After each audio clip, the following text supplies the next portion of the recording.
Welcome back to ATL Day Ones. I'm Tanitra here with my boy Jarvis, and we are glad that you are joining us once again, especially on an opening day for the Braves. We'll say that over and over because we're excited about opening day for the Braves, regardless of what topic we're talking about. But we will be deep diving into Braves, by the way. But before we deep dive into Braves, want to remind you guys to check us out on YouTube, all audio platforms. I mean, any and all audio platforms, but you can check out our entire network of podcasts for Locked On Sports Atlanta via YouTube. When you go there, make sure you give us a follow, like, and subscribe to our channel. But before we get into some serious and intriguing Braves talk, I want to talk to you guys about betonline.net. So BetOnline is your number one source for all your betting needs and sports info. You can find out all of the latest sports developments, including this week's Masters Championship odds. So you may want to check out the over-under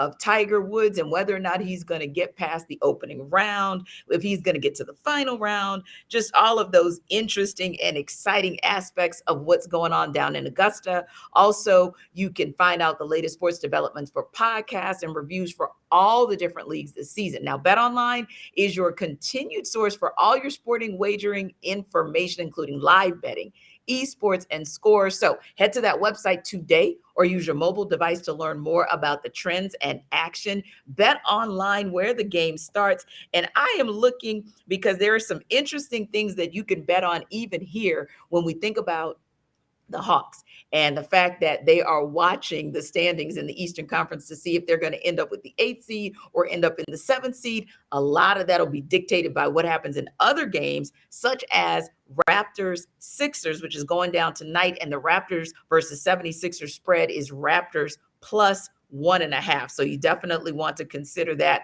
because that could have some implications for the Hawks, depending on how it turns out. And with Celtics and Bucks, another really critical game in the Eastern Conference, Bucks -6. So again, go to the website, Bet Online, where the game starts. Now, speaking of starts, this is the start of the Major League Baseball season. 14 teams are playing today, including our Atlanta Braves. They're going to take on the Reds in a 4-game series that starts today. Now, we know that they're going to have some new faces on the field, including Matt Olson at first base. So exciting to see what he's going to do. And eventually they will have some old faces maybe out in center field. Right now, I think it'll be Adam Duvall, but eventually it will be Ronald Acuna. But in the beginning, he, of course, is on the IL, and he's going to slowly make his way back on the DH. Wish we could tell you that that's the end of what we're going to talk about as it relates to Ronald Acuna. Just what is he going to do in that DH role this year, and how's he going to look when he returns? But like Jarvis said, this is going to be an IG heavy day. So we're going to start right here, right now, with some very interesting, intriguing, and even head-scratching comments that Ronald Acuna Jr. made about Freddie Freeman. Now, in a nutshell, Acuna went IG Live, and as a part of his conversation and commentary, he went on and on and on and on about Freddie Freeman, how there was essentially a rift between them, how he didn't like how Freddie spoke to people, and just kind of really dug into what is shocking because all you've ever heard about Freddie is how much of a leader he is, how calm and cool he is, how he really kept that team together and just really kept everything moving, even when they were at their low point last year, when they were winning a game, losing a game, winning a game, losing a game. He was the glue that kept it all together in the clubhouse. So Jarvis, this is interesting to me because number one, timing.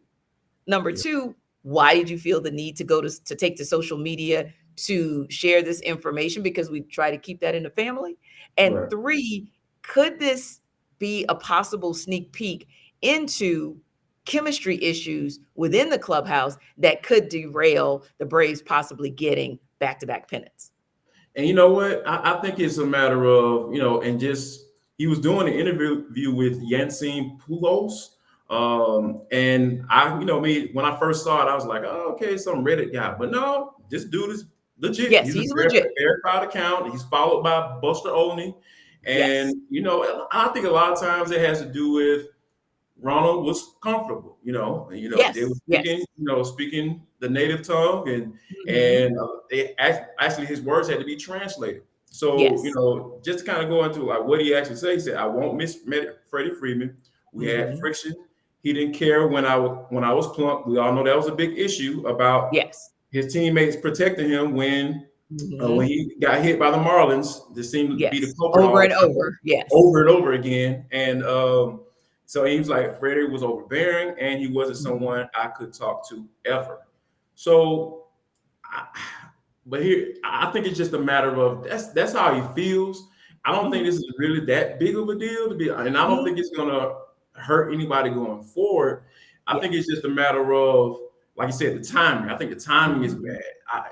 For it to come out the night before Yeah. opening day, so it's just.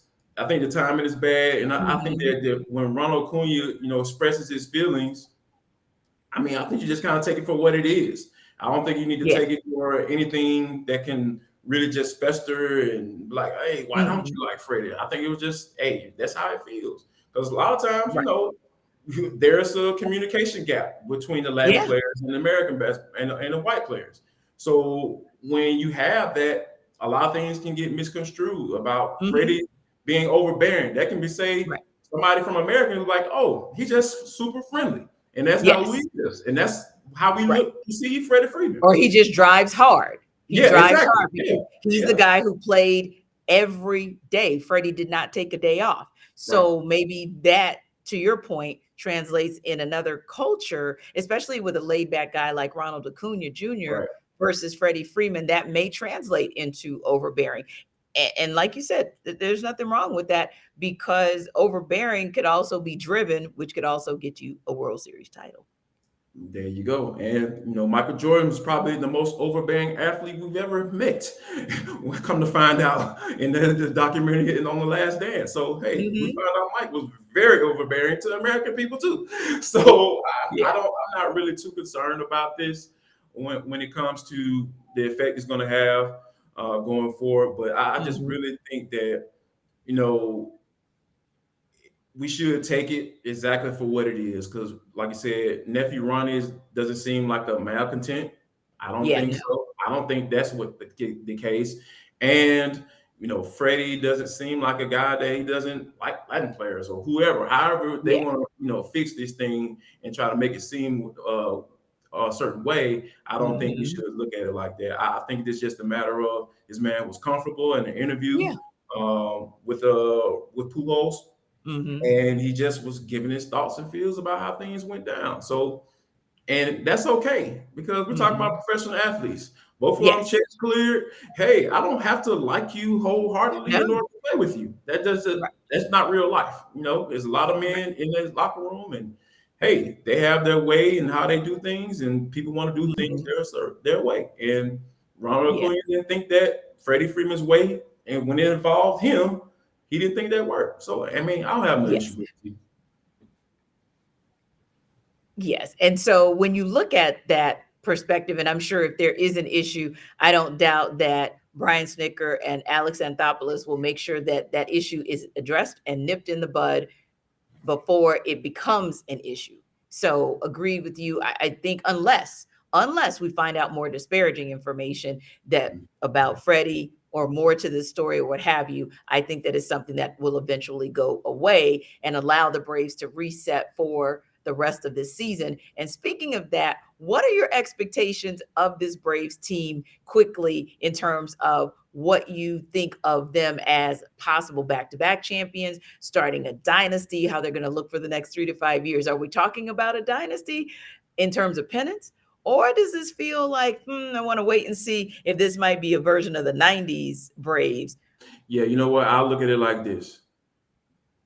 They only they have the tools to Hmm. to become a dynasty. They Hmm. can, Hmm. because this hasn't been done since the Yankees did it back in the late '90s, as far Yes. as back to back World Series champions. So obviously, Hmm. it's going to be It's a really difficult hard to thing. do. Yeah. Yeah, it's going to be really hard. But I do think that they have the capability, they have the Mhm. tools to be able to do it with the bullpen. In addition to the bullpen, even with the loss of Luke Right. Jackson, I do think they Mhm. have the ability to be able to compete for a World Series. I think they can Mhm. be the best team in the National League to at least get into the World Series. And once they get there, hey, who knows what can happen? Maybe they face the Mhm. Dodgers in the NLCS, and we can Yes. have this conversation all over again. But yeah, Mhm.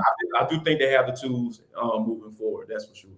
Absolutely. Yeah, I believe so as well. And we shall see what happens. But when we come back, more IG talk. We're going a different direction about how you use IG in your personal space. But you want to know what we think? And if you want to know what Jarvis thinks and what Tanisha thinks about how you should take your drink down, come back and we'll see you on the other side. It's ATL.